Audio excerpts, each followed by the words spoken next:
So, welcome to Knowledge as We See It. This is the show where we explore what engagement actually means to us in the workplace. I'm today's host, Steve Berg, VP Marketing and Strategy at Powtoon at Visual Native. Today, we're going to be hearing from Cara North, Chief Learning Consultant and founder of the Learning Camp. Cara's going to tell us about her work and experience as a learning consultant and how essential it is to engage employees both during individual digital learning sessions and after completing them. Cara, thank you so much for joining us. It's great to have you here on the Knowledge as We See It podcast. It's my pleasure, Steve. Thank you for having me. So, before we jump into our main topic, which I'm really excited to get into today, I want to ask you a few questions so we can get to know you a bit better. So can you tell us a bit about your background, where you're from, how'd you get to where you are today? Oh gosh, I really don't like talking about I always just get awkward. I'm just like, I'm just Cara. That's like all you need to know. I grew up in the great state of Kentucky, and so all my family and everything is from there. I currently live in Columbus, Ohio, which isn't too far away, but my kind of trajectory into broader learning and development started when I graduated college and I couldn't find a job. And it was kind of that first like economic recession that we had. And, I felt like a complete loser, but then I did what a lot of kids my age did. I went and moved back home with my parents. I got a job in a call center. So after I worked in that role for a couple of months, they said, hey, we have a position open we think you'd be good for. And it helps with onboarding and training people to the work that we do in the centers. Is something that you would like to do? And I said, yeah, why not? And after my very first training session, Steve, it was very serendipitous. I went home and told my parents that's what I want to do the rest of my life. Like I just knew. So yeah, I started doing that. And then that quickly took me to Amazon, where I, did training there. And then I eventually became an instructional designer for them. And then after a couple of years there, that's when I decided to move to Ohio. And then I transitioned from corporate to higher education. I was in higher education for 7 years and, was a full-time staff member as well as I did my graduate work there. And then the pandemic hit in 2020 and I'd already made up my mind the beginning of 2020, like I want to get back into a corporate role. And so middle of 2020, I left higher ed and I transitioned into the manufacturing semiconductor component space, something completely out of my comfort zone, but it was really great. I kind of built the program from the ground up and it was phenomenal. And then in 2022, the beginning of the year, I got some pretty devastating personal news about my mom being pretty sick. And so I made the decision that I needed to leave that job and go support my mom. And so I'm very grateful I did that. So then that's when I transitioned from being a full-time employee to a consultant. And so that's kind of where I'm at. Currently, I still am an independent consultant and business has been very busy. So a lot of stuff going on. So you've had this quite a cool, really cool career trajectory. I'm sure you've worked with some amazing people. What's the best career advice you've ever been given? Oh my gosh. So there was a point during my higher ed phase when I was working in higher ed where I knew I wanted to transition into learning leadership. I was, at the senior level, like a senior ID. I just felt stuck. And I felt like I had to wait till someone was going to retire or, something like that in order to move up. And so I have a really dear mentor of mine who I was really just, unloading on, just like, I just feel stuck. I feel like I'm not going to get there. And she gave me this amazing advice, and it's change your mindset to being self-employed.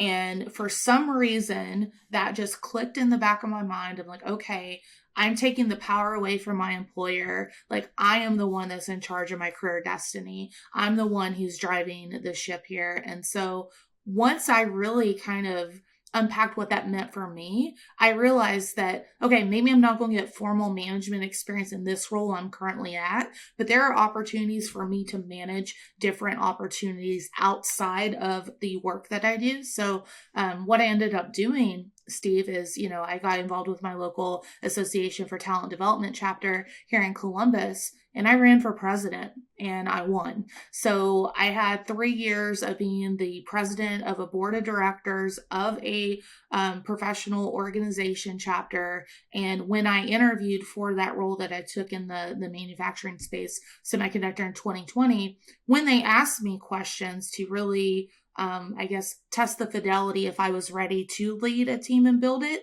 I brought examples in of leading volunteers, which that's a whole nother topic for another day, right? But they Oh didn't yeah. bat an eyelash in that interview of me bringing those experiences in to show the kind of leader that I would be for the company. So had I not had that advice when I got it, I think I might have still been stuck, but it really did kind of open my horizons to think about, don't expect your employer to take care of you. You got to take care of yourself, and you should always think about yourself as the product or the president, if you will, of your venture. So that was really helpful for me. Okay, so jumping into the main body of our conversation today, I want to start by exploring what, quote, learning as a process and not a one-time event. What does that mean to you? And from your experience, how much information can employees typically take during, that one learning session?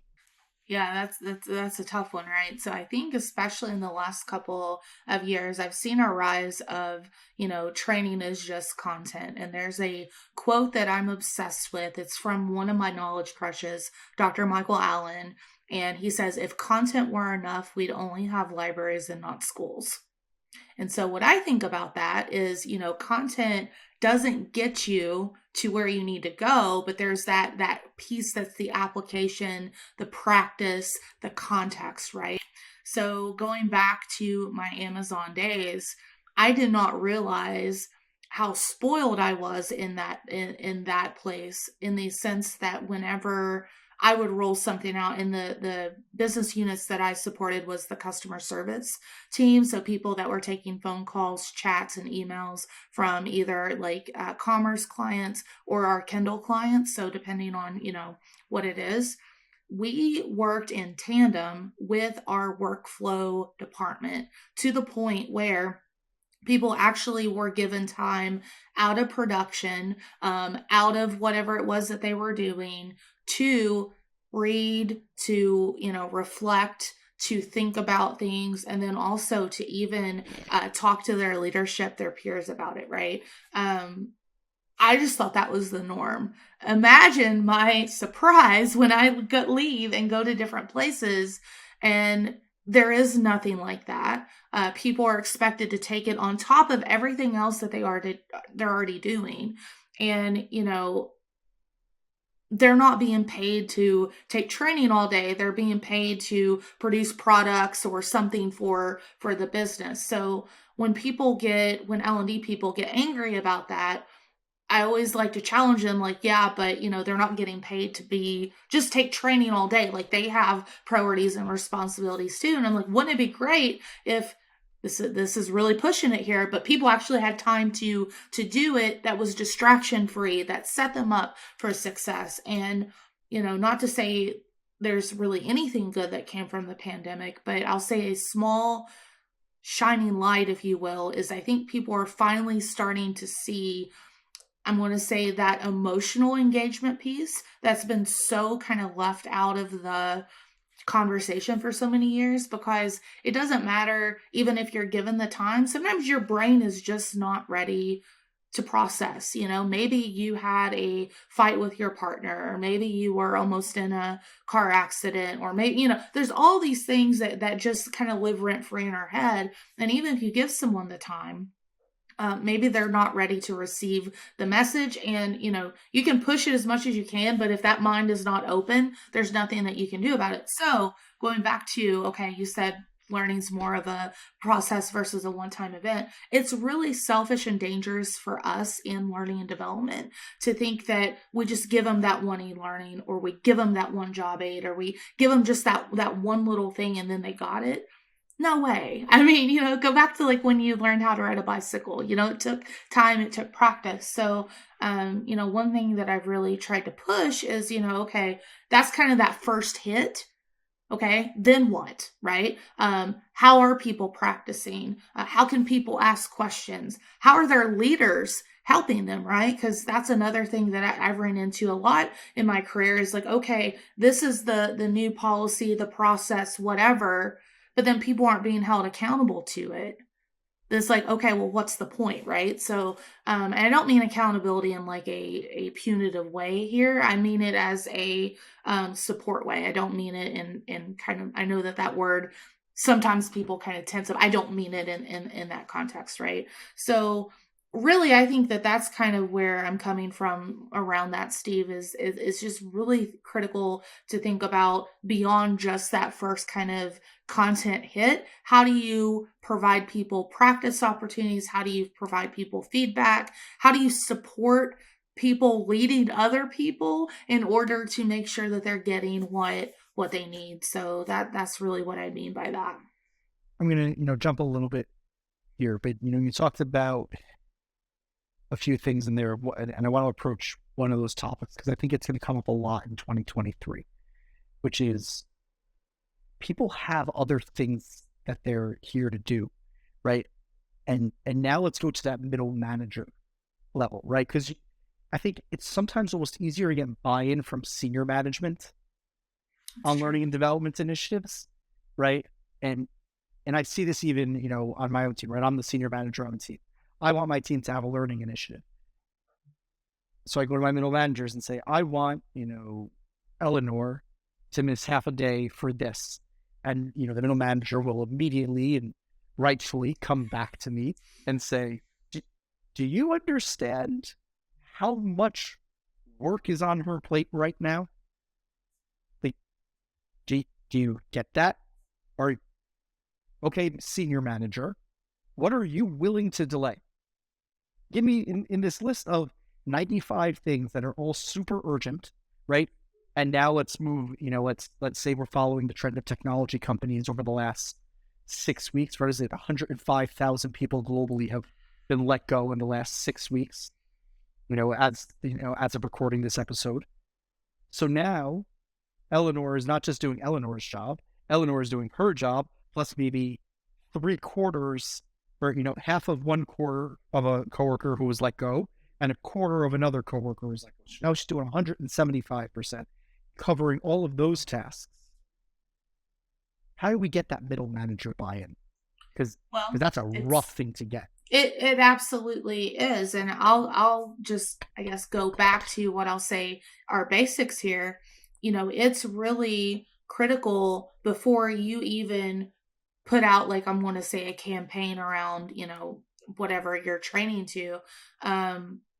You have to get that buy-in in the front, before you even make anything, right? And so, being really strategic when these projects are being thrown to you, like, oh, hey, you need to build a training about how to make a widget, and being very clear. Yeah, okay, this might be something that we need to do, but are you willing to have time out of production for people to take this? Is that necessary, right? And getting that buy-in on the front end, I think, is really critical.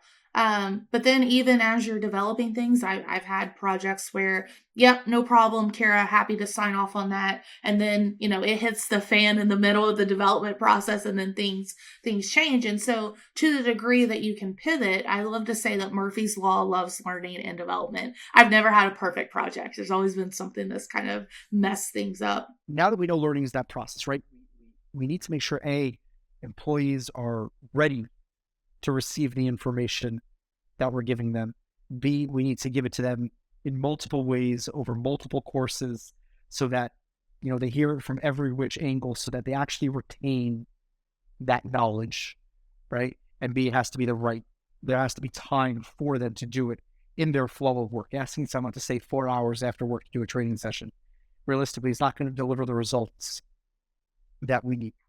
So how can we best support and empower our employees between these sessions to ensure they're getting that incredible learning experience and retaining as much information as possible. And then I'm going to throw in a kicker here. Okay. Is the LMS the best place for that to happen? All right. You're going there. I love it. Okay. I think it depends. So I think that one, do you need to adopt a new technology to support people? Maybe, maybe not, right? I think it kind of depends on what I'll say your internal learning technology ecosystem looks like, as well as the tech stack just in general, as well as how your employees kind of deal with everything going on. You know, I've spent a lot of my time, well, I don't know, I've had equal time in, I'll say, blue and white collar environments, and totally different ways of approaching problems like that depending on the setting, right? So I think it goes back to knowing your people, not just shoving the new shiny tech object at them and just hoping that they adopt it. There really needs to, I mean, go back to basics here, go, you know, a good change management process if you're really wanting to implement something. I think that often gets thrown out, you know, because it's like, oh, we spent all this money, we just need to make it work. I've seen a trend lately, and I get where it's coming from, but you know, you asked, so I'm gonna tell you my opinion here. But the fact that so many learning management systems are going to two-factor authentication, gross. I mean, it sometimes it's just a beast to even get to where you sign in, and your sign in's different than anything else that you have. Or, you know, maybe you've forgotten your password, and then you're hoping that the magical admin at the place will help you, and maybe they're there and maybe they're out, and then it's just a mess. So I think that to the degree that you can leverage things that are in their purview, the better. I love telling this story when this was several years ago, back when I was at the Zon. One of my most effective ways of like reminding people and helping them was putting posters in the restroom. I know that sounds silly, but you know, just giving them a little pop of content. You know, this was kind of before cell phones were everywhere, right? You had a captive audience. I mean, so even just something like that can really be helpful. But yeah, I really think, you know, going back to your question of the best, I think it's one, knowing your people. Two, I think it's knowing your tech stack or your resources, so to speak. But then three, I also think, you know, don't throw more at them. Like, be really strategic, and I'm going to say scaffolded in what you provide, right? So that additional support between kind of that first hit and to applying it. You know, one of the things I love to do when I'm developing content, when I'm talking to a subject matter expert, I love asking the question, how's a new person mess this up? And so from that, often you can help guide them around a lot of common issues that a lot of people will have as they're practicing it and getting towards, you know, getting comfortable with it, right? So that would be my overall recommendation. But I'm really excited to hear you wanted to talk more about LMSs, because I don't know where you're going to go with this. Okay, so I'll tell you, this is something. So my chief of staff, Danielle, sent me a delightful screenshot the other week. I don't remember who it was, of an L&D influencer posted on LinkedIn. And it's like, it's stuck in my head. She must have sent this to me about 6 months ago. It's stuck in my head. It said, an LMS is not really a learning management system. It's a content management system for learning. And it really was one of those things where it hit me in the gut. I remember when we were going through one of my last companies, I was on the selection committee for our new LMS. It was primarily being brought in for sales training, which I was developing all of the sales enablement toolkit. So it made sense that I would be involved in anything that's sales training. And we're sitting there going through all these LMSs. We must have looked at about 25 of them.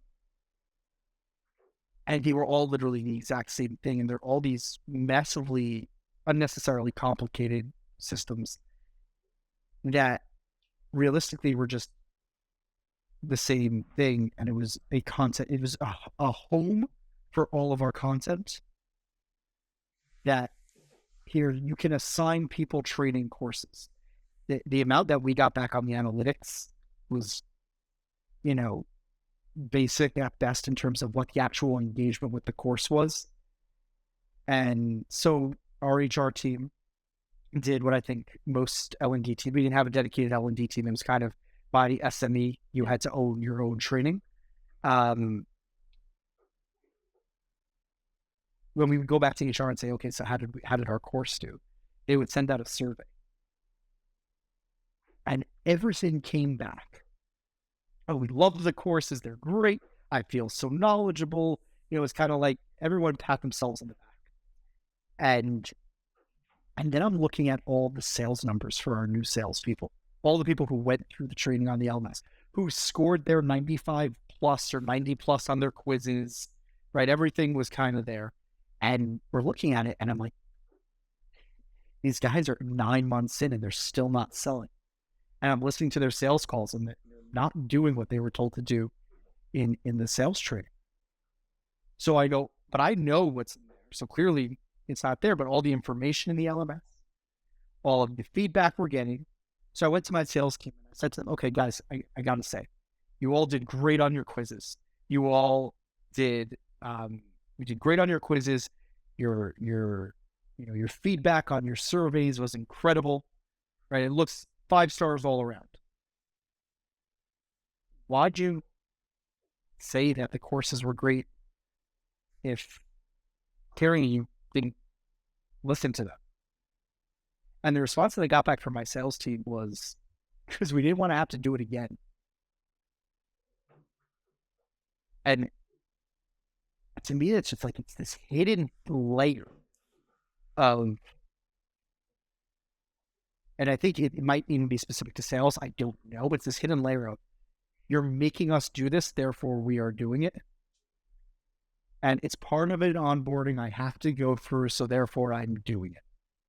And then once the onboarding is done, I'll remember all the information for just as long as I need to take the quiz, and then I'm going to go off and do whatever I want. How do you combat that? Because the technology is not built to combat it. It's not giving us accurate reflections. So if the tech isn't giving it to us, and the surveys that we're putting out aren't giving it to us, how do we go about combating and even discovering whether that's even happening in our company? Yeah, man, lot to unpack there, but I feel your pain.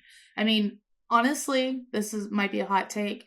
I don't think it's the tech that needs to combat it. I think it's the people, right? So, the content's just one piece of it, but where were the follow-up coaching calls? Where were the performance audits? Where were kind of all the stuff as people are getting acclimated to it? Like, what is kind of that nesting onboarding program kind of going forward? And, I like to challenge the idea that content should have a quiz, right? And, the whole 95%, that's the cutoff score, could get really technical here. I don't necessarily agree with that either. I think it should be individualized to the number of items that you have, the difficulty level, not to get too nerdy there, but there's it's called psychometrics, is the science of validity of and reliability of tests. So not to say that we all have to be psychometricians or anything, but it's just something to consider. But I often think too that so often the assessments written in learning courses and things are you can guess the correct answer. So I think so often they actually measure deduction skills and not content knowledge. And when that is the only, I guess, baseline of did you get it, that's a problem in itself, right? Because it is that reactionary, yep, I can read. I mean, basically it's just reading comprehension at that point for a lot of not to talk bad about this particular, I'm just saying, I'm generalizing here. Because I know it wasn't just me that dealt with this issue, because as I was doing it, obviously, what do? You go talk to other people in sales enablement, and they're saying pretty much we're getting similar experiences, similar things. And I think you're right. It was a heavy reliance on the tech is going to do the heavy lifting. And as we look, you're right. Where is the follow-up from the VP sales? Hi, VP sales, you're responsible for revenue. Your sales guys aren't closing. Are you reviewing the calls? Are you meeting with them regularly to go over their sales strategy? How often do you do role playing, right? All those outside the LMS elements weren't there, right? So what I'm actually doing is say to the person, as part of your onboarding, you need to take this course. Then that's it. Onboarding complete, right? It's almost like, why are we being so hands off? Right. And it serves a purpose. I mean, the purpose that I think things like that serve is it provides people a baseline of content for the organization. Because no matter where you go, no matter how much sales experience you have or expertise experience, the way that each org does business and runs their functions going to look a little bit different from organization to organization, right? So I think that even just the effectiveness of I'm going to say the way you package it, right? Of like, hey, we want to acclimate you to our approach of blah blah blah. This is kind of step one, and then after that, you're going to have regular meetings, or we'll listen to a good call, bad call, and then reflect. Setting that, I think then that again makes it a little bit more, I'm going to call gradular, because just saying, oh, content done, figure it out, sink or swim, that can set people up to sink, and then if they sink, then what, right? So yeah, I don't think you're wrong for bringing that up, and I do think that that's a real challenge for a lot of places, not just in sales but everywhere. No, I'm so we kind of already touched on our next thing, so it's going to transition nicely. We kind of are touching on the border of what does that optimal digital learning experience strategy, right? What does that look like? What does it include? How do we mix things up in terms of the content itself to get to that optimal experience? How do we mix it up to get to that point where it's going to provide that maximum engagement? And how do L&D instructors, how can an ID, bring that value and make sure that that value is being pulled out from an organization? So I'm gonna kick it back just a little bit. I think before we can even talk digital strategy, I think there has to be really good systems in place about what does a good employee doing sales look like? What does a good employee being an accountant look like? And I'm talking beyond the job description, but really honing in on, okay, what are the systems that they use? How does this work in our org? What are the tasks that they do and how do they execute them? And I think so often, and I think we're finding it way more now, none of that work has been done.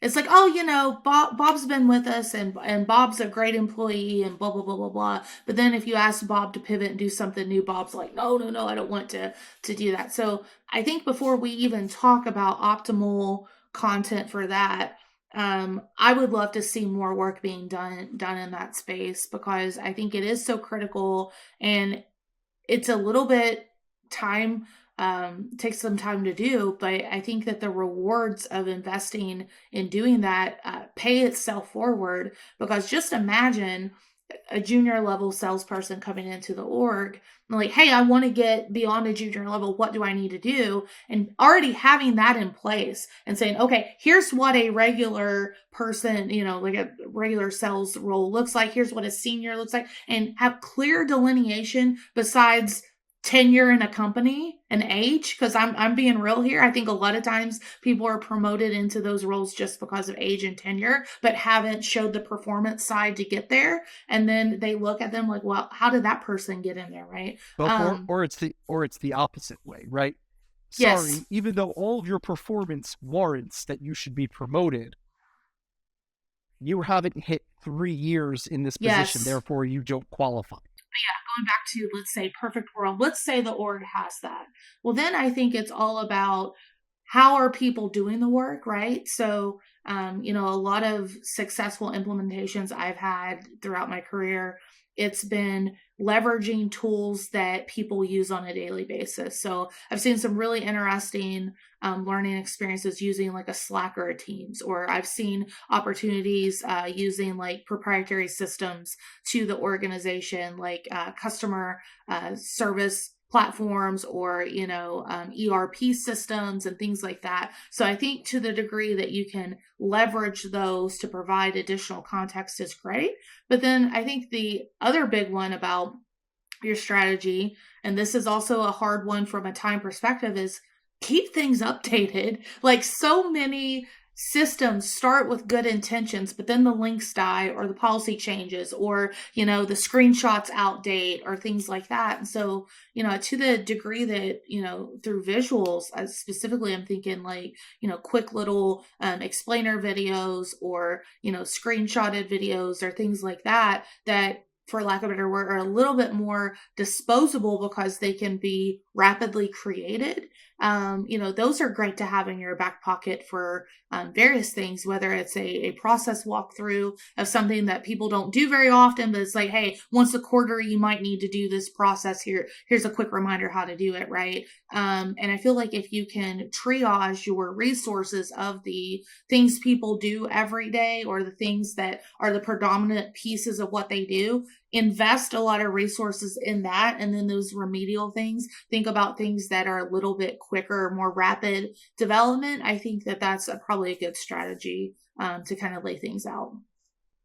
Yeah, I mean, and building on that, there are tools that likely, if you're an enterprise company, that you may already have in your tech stack that you just don't know about. They're sitting and floating around your company, right? So you have like the show and tell, which is your Powtoons, where we're going to show you how to do it and tell you how to do it at the same time. And then you can move that over into a walk me type platform, which is a learning by doing, type platform. They dress it up and make it really fancy and call it digital adoption, but it's learning by doing, right? We've been doing this since we were in grade 1, first grade, depending if you're Canadian, American, British, Australian, whatever, right? We dress it up as something fancier, but we've been doing it since we were kids, right? Even, I look at my 1.5-year-old and, we just bought him a little broom, like a kid's broom, because he sees my wife sweeping the house, and to him, that's a show. And then he goes and he grabs the broom and he wants to go do it. And he wants to go do it also, right? So now he's seen how it's done and he's able to mimic it. And now he's kind of in that walking path. I have my own little broom, which fits my hands and my height. And now I'm going to go, do it. And it's amazing how, for some reason, when we get to the corporate learning environment, we just abandon every educational principle that we've experienced and expect everything. Oh, now that we're in a corporation, they're going to download the information into our head and it'll be readily accessible for us to pull at any time. But we're still going through those same learning motions. Right. It's just that we have less time to do it, so we need to be able to do it faster. Because it's not something we're doing full time. I have to confess, Steve, when you talked about a broom, I thought you were going to throw in about Hogwarts Legacy, but it's okay. That's where I thought you were going with that. It was an opportunity missed, is what it was, and I apologize for that. It's all good. No, it really, like, I look at it and I go, we need to be doing this better, right? So let's talk about where we are right now. 2023 is, again, not looking hot, right? And it's one of those where, again, we're looking to empower our employees. It's the same rhetoric. We went through this in 2008 during the housing crisis, where everyone started letting people go 2008 to 2010. We're going to scale down to build back up, things like that. And everyone's going to do a little bit more, but don't worry, we're going to come out stronger at the end. And everyone who kind of makes their way through this and slog their way through this with us will be set up, for substantial growth at the end of it, which means greater emphasis on ongoing learning, full and meaningful development. That's more than just skills training, right? We need to be able to give people kind of that open-mindedness about their approach to their jobs, right? It might not be within your job spec, but you're going to be asked to do it. So if employee development and retention become the main goal over this year, how does L&D help employers achieve that? Well, that's a good question. I think we have to be partners in it. I keep looking behind me. I still don't see a cape, even though I think so often in orgs it's like, oh, just throw it to L&D. They can train them. They can grow them. They can, it's almost like they're expecting us to I don't know if you remember the Tamagotchis, but it's almost like they treat people like Tamagotchis that we just need to watch and hit buttons and then they're good to go. It's like, no, they're people. Like, so I think it starts with, I'm going to call an enterprise level of accountability. I don't think training can fix a lack of accountability problem. And again, general reminder, when I say accountability, I'm not meaning it from a punitive standpoint, but I'm looking at it as a responsibility to the people that they bring in. And, during kind of, on the, I'll say mid pandemic, when, there was the global semiconductor shortage, we were hiring at such a rapid rate. I mean, it was so difficult to keep up. And then, people would get onboarded and then like couldn't find their manager or couldn't get support. And, it became like this kind of backwards problem of like, okay, well, we did kind of the onboarding to get them in, but then, that acclimation to the work that they're going to do, like that's the department level. And then, the department was just so swamped with everything they had going on.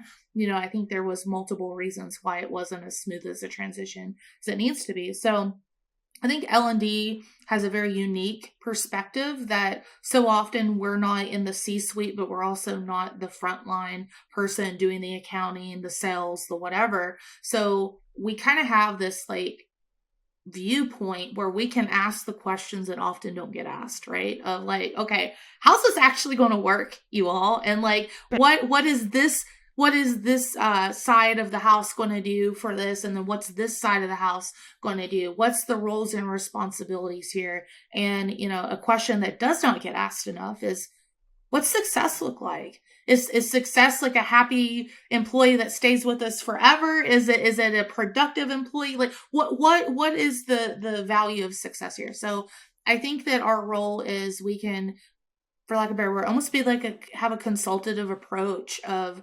it shouldn't just be on our shoulders, but we can definitely help in some regards, but then we also need to figure out, okay, beyond us, what are the next steps? How can we support those next steps? But we should not own those next steps. So really leaning into our operational partners, C-suite, folks like that. And also don't forget the people that you're hiring for the roles for, involve them to the degree that you can as well. Have people say, hey, what went really well for you during your onboarding? What was really horrible? Like give us both sides of the coin and really, seek to address that and actually make meaningful change. I think so often people are in some environments scared to give their real opinion because they're afraid it'll come back in a retaliation standpoint, but really set up that safe, feedback loop. And then, if something missed the mark, be accountable with people and say, hey, you know what? Thank you for sharing that with me.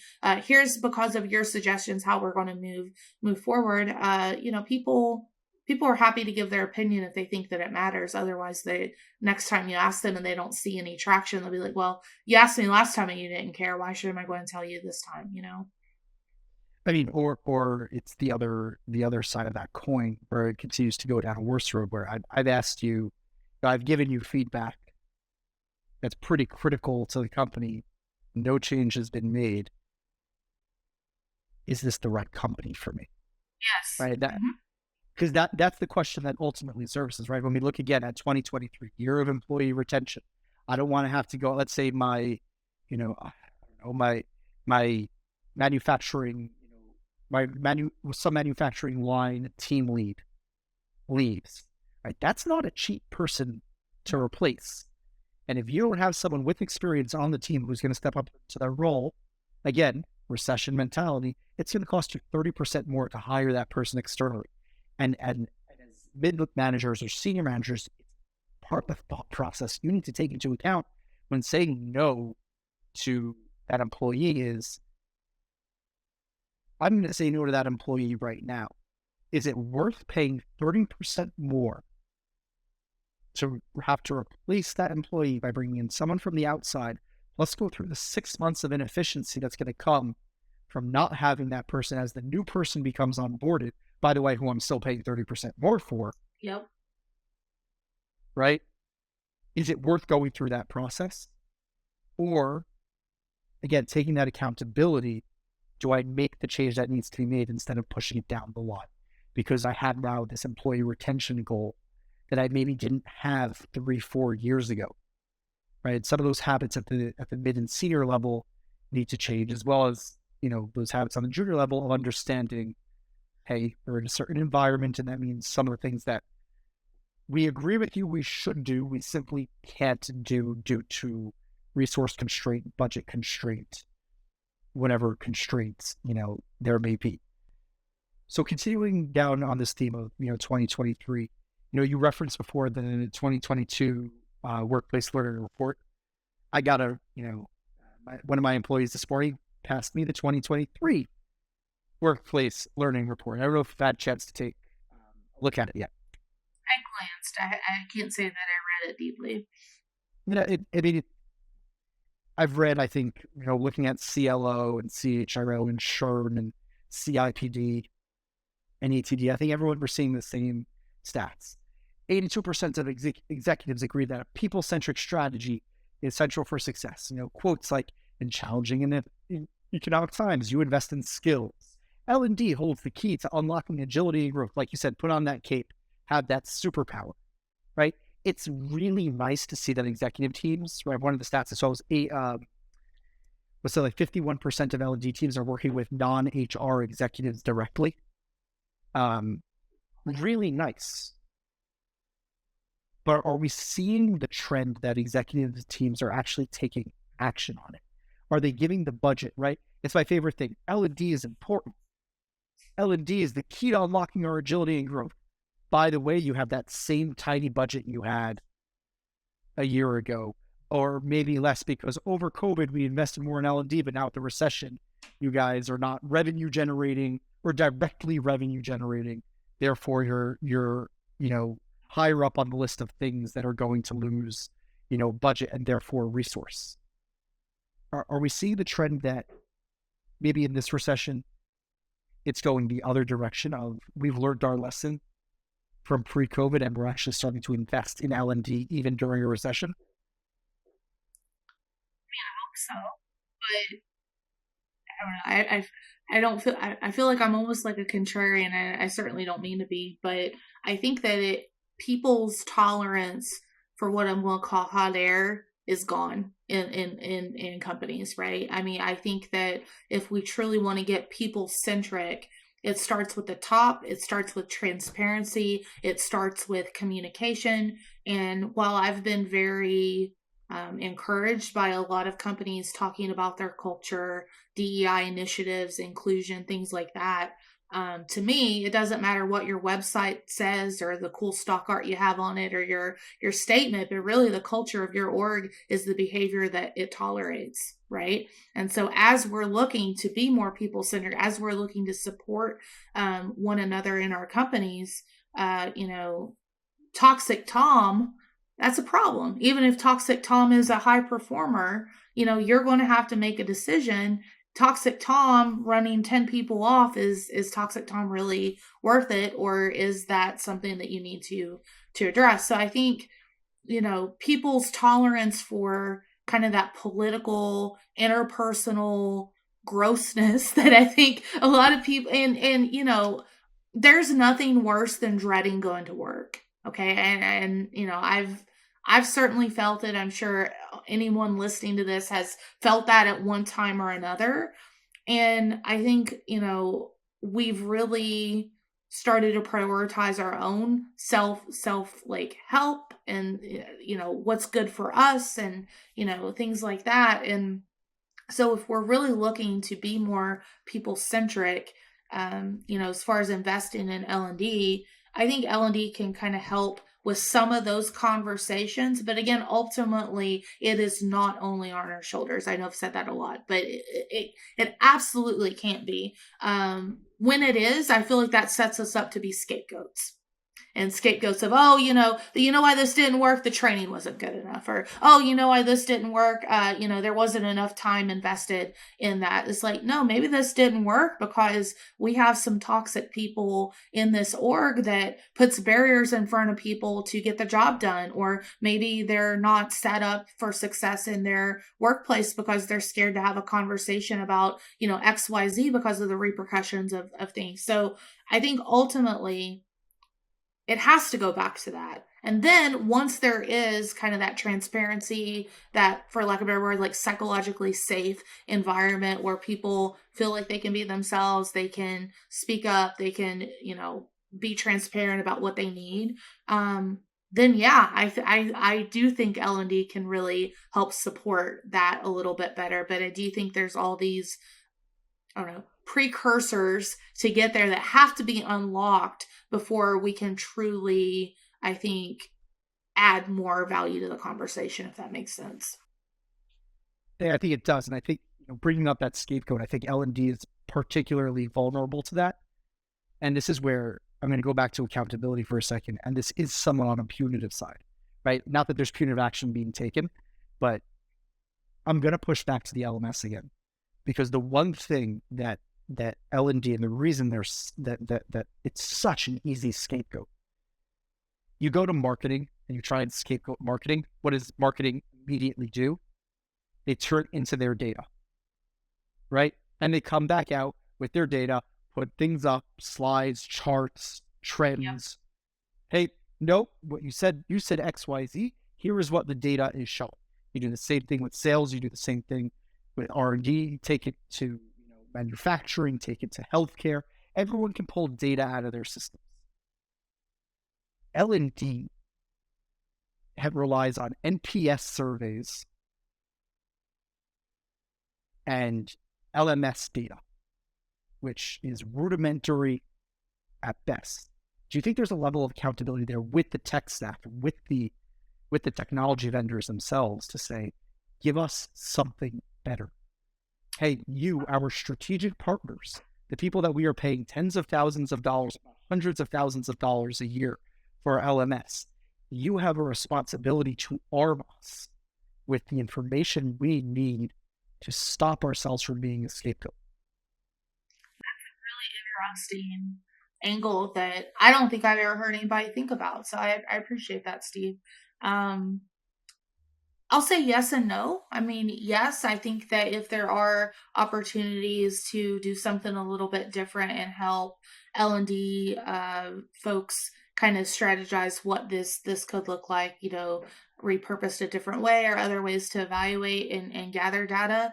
Yeah. But, my rebuttal to that is look at XAPI, right? XAPI has been available for a while. A lot of LMS vendors specifically are supporting XAPI. I went through a LMS implementation last year before I went full-time consultant, and I was really pleasantly surprised how many of those vendors had a learning record system attached to support XAPI, but yet predominantly look at the adoption rate of XAPI across that learning and development spectrum. It's still not, I'll say, super widely adopted. So I think that can only go so far. I think we really, in L&D, need to reimagine what evaluation and data looks like. And this is where it gets really interesting. And I don't know if you're familiar with the work of Kathy Moore. There's a great book that she has called Map It. And one of the things that she says in that book is, try to align,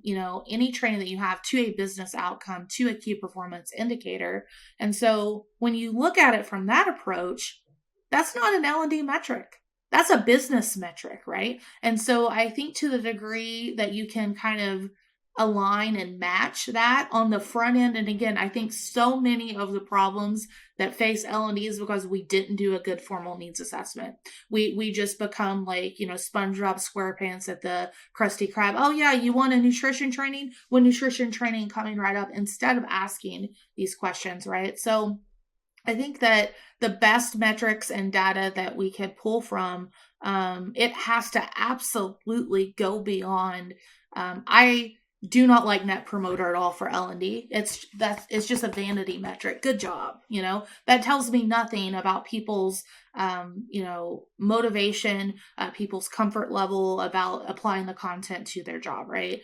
The LMS data, we talked a little bit about that earlier. I do think that a lot of assessments are written very poorly. And, I think that that's a whole nother topic for another day. But I think the best data that we can go towards is something that blends the data that's currently tracked in our organization to the content that we are supporting. I think that's a good first step. I don't think that that is the magic answer to all of our problems, but from, going from a net promoter to that's a big leap. And I think that would get a lot of learning and development departments more, I guess, buy-in and respect across the board versus just the net promoter and the quiz data. No, and on that, I agree with you. I think we definitely need to change the way we look at things. And taking every 2023 report that you're seeing for L&D, it's align yourself with business goals. Measure yourself via business goals. Look at the impact you're having on business goals. Even if you're, in the senior management of the L&D side, right?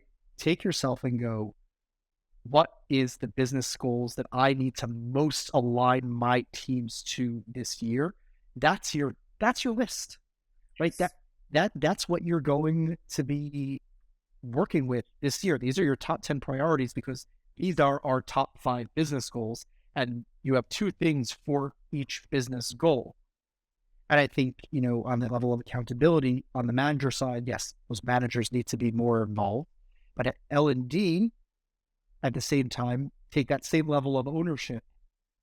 Follow up with your line managers, your designated mentors. Hey, did you do your mentoring session this week, this month, however often it's supposed to be? Hey, line manager, Jim just went through a training. Carol just went through a training. Did you see a change in behavior? Have you seen them following the new processes that we've rolled out, doing change management, right? Is the team adapting to the new tool, or are they still running back to the old tool, right? Follow up to see if that impact is coming so that you have more than anecdotes. You can point to quotes that you have, recorded, written pieces. Get yourself what you need. Before we end, Cara, I know you dropped a new book recently. Well, yeah, it's coming in July, but yeah. It's coming? Okay. Yeah. I knew it was coming. Can you give us a little sneak peek what it's about? What was the process writing the book? Yeah, so I've said a couple of times, I think a lot of people found learning and development recently, like the last couple of years, and they're wanting to transition, especially like a lot of teachers looking to transition into doing this work, which I think is absolutely awesome. Come on in, the water's fine.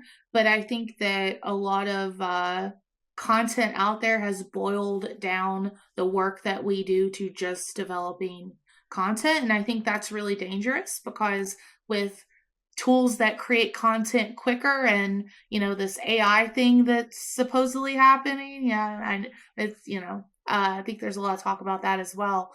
But the minute we do that and we only do content, we become transactional. And I think it's really unfair for the work that we do to just be seen as transactional. And honestly, if it was just that, I don't think I would enjoy it as much as I have during my career. I like dealing with the messy people problems and trying to understand what's going on. And, that piece of it, I feel like doesn't get talked enough about. And so that's why I put this book together called Learning and Experience Design Essentials. And it's essentially my process from getting a training request all the way through developing a product. And then afterwards, how do you support people after the product has been developed? Like, how do you continue those conversations and support people? That's pretty much the book. Awesome. Cara, thank you so much for coming on, the Knowledge as We See It podcast, hearing the wealth of experience that you have on instructional design, the insights you've been able to provide us. Absolutely incredible. We kind of learned how we can improve that workplace learning experience for employees, both before, during, and after those sessions, and learn how we can, set ourselves up as L&D in 2023 to be more impactful on business lines. So, Cara, really, thank you very, very much for joining us today. Oh, it's my pleasure. Thank you for having me.